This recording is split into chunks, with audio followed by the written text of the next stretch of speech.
নমস্কার বন্ধুরা, সীমা রান্নাঘর। আমি আজকে বানাবো আমাদি মাছের চপ।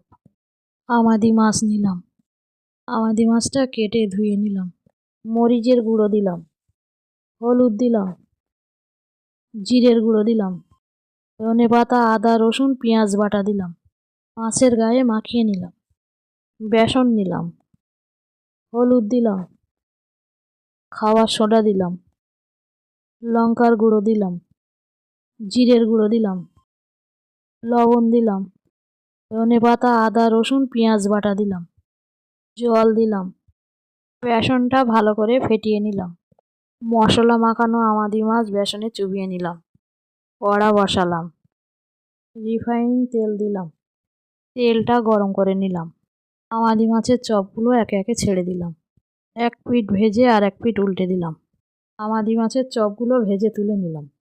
আমাদি মাছের চপটা ভালো লাগলে লাইক, সাবস্ক্রাইব, কমেন্ট, শেয়ার করুন। ফ্যান্টাস্টিক।